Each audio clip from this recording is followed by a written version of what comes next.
Bonjour à tous, j'espère que vous allez bien. Aujourd'hui, on se retrouve pour aborder le chapitre 3 du programme d'enseignement scientifique terminal intitulé L'évolution humaine. Avant que la vidéo ne commence, n'hésitez pas à vous abonner pour être au courant de mes prochaines vidéos. Commençons sans plus tarder par la première activité nommée l'homme, un primate parmi les primates. L'amorce met en évidence que chaque espèce sur Terre présente une histoire évolutive complexe qui remonte vers un ou plusieurs ancêtres communs avec d'autres espèces. En effet, il faut bien comprendre qu'au cours de l'évolution, des événements de spéciation ont lieu, correspondant à l'apparition de nouvelles espèces à partir d'une population ancestrale.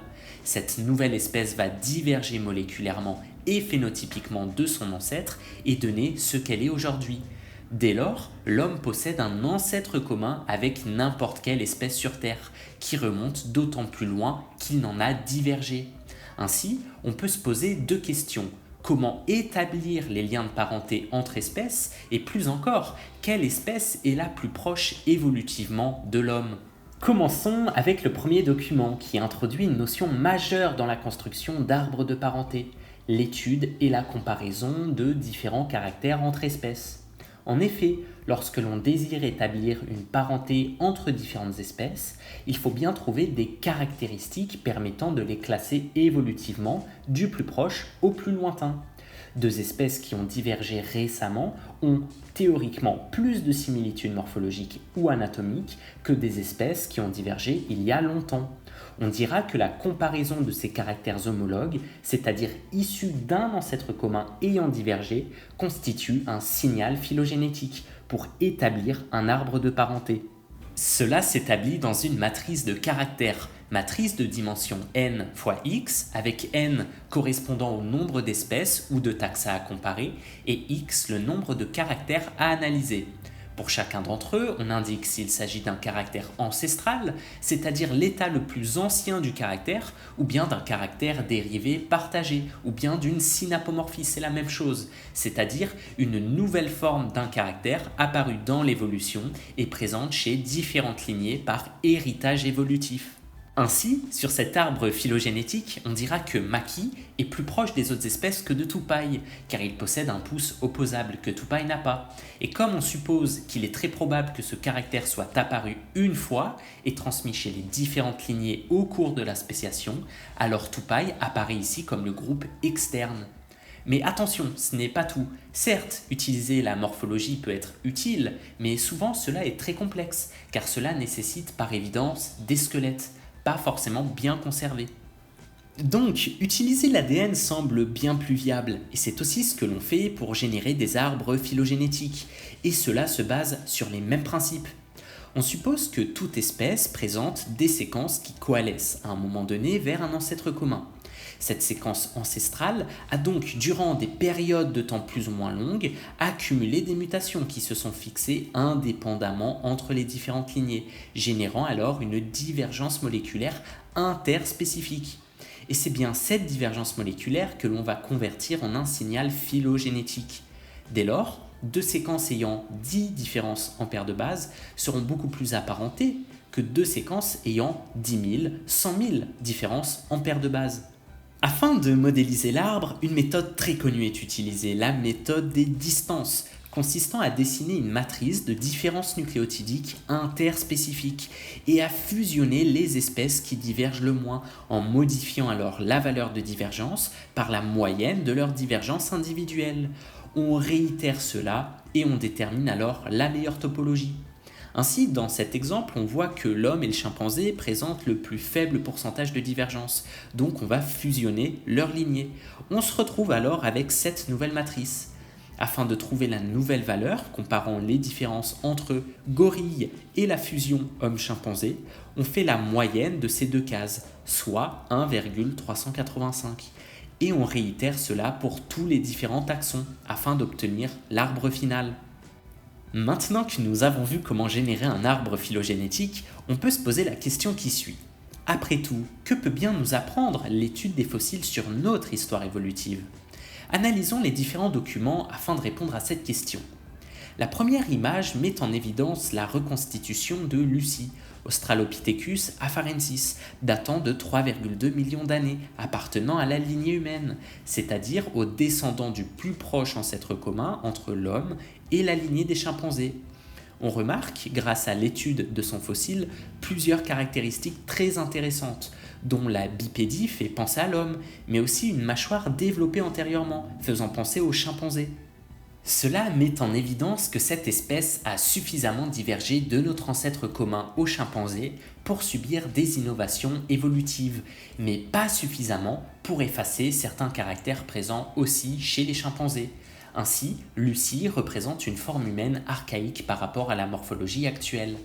Cette bipédie ainsi que les différences anatomiques que l'on peut observer sont par ailleurs des critères anatomiques très forts permettant de distinguer l'homme d'autres primates, notamment avec des membres inférieurs beaucoup plus longs et un os iliaque court.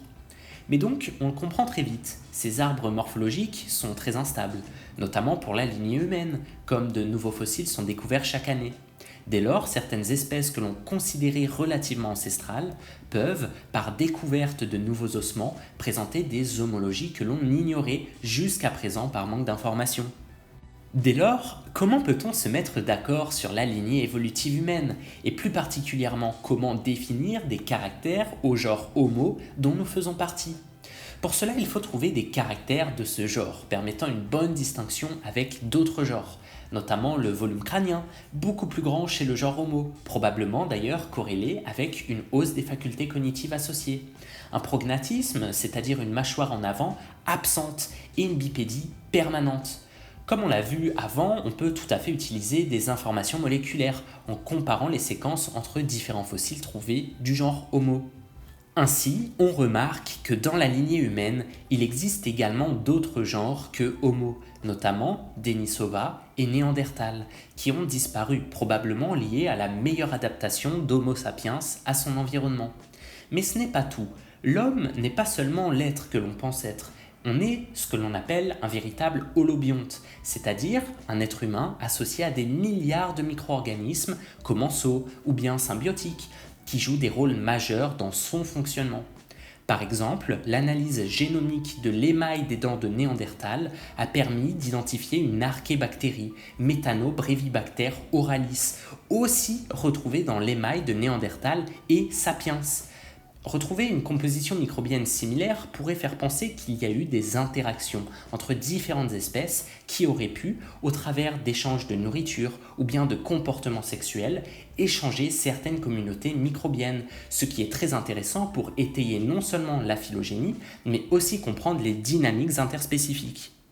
Enfin, l'ADN peut nous révéler autre chose de très intéressant, celle des métissages.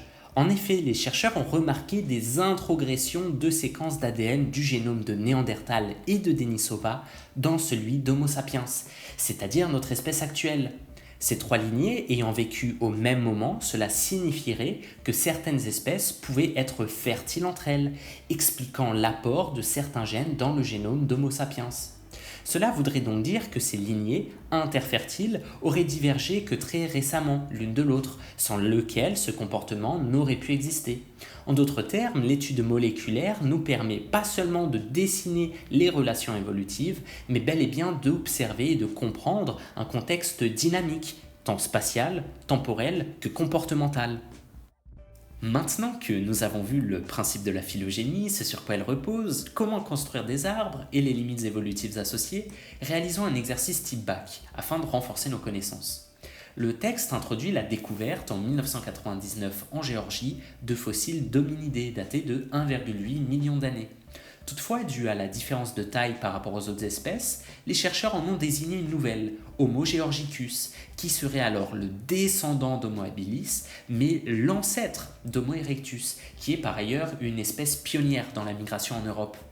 Dès lors, d'autres fossiles probables de cette nouvelle espèce ont été par hasard trouvés en 2007, avec des caractères intermédiaires entre Homo habilis, notamment la taille, et Homo erectus. Et répondons sans plus tarder à la première question. Indiquez 3 critères justifiant l'appartenance d'Homo georgicus au genre Homo. Ce genre est généralement caractérisé par 3 caractéristiques. La grande capacité crânienne, la réduction du prognatisme et la bipédie permanente. Ici, sa capacité crânienne est de 800 cm3, intermédiaire entre Homo habilis et Homo erectus, et largement supérieure à d'autres genres de la lignée humaine, comme Australopithecus, dont le volume crânien tourne autour de 400-450 cm3. Aussi, la capacité à marcher, qui est une trace de bipédie, ainsi que des traces d'encéphalisation importantes, notamment à travers les outils, sont des signes relativement typiques au genre Homo.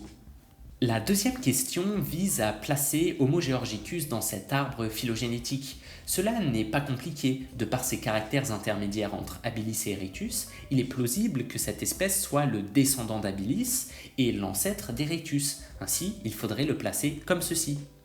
Il nous est aussi par la suite demandé de justifier pourquoi Homo georgicus serait le premier hominidé à avoir conquis l'Europe. Cela s'explique à travers ce tableau, représentant les caractéristiques de plusieurs espèces de la lignée Homo.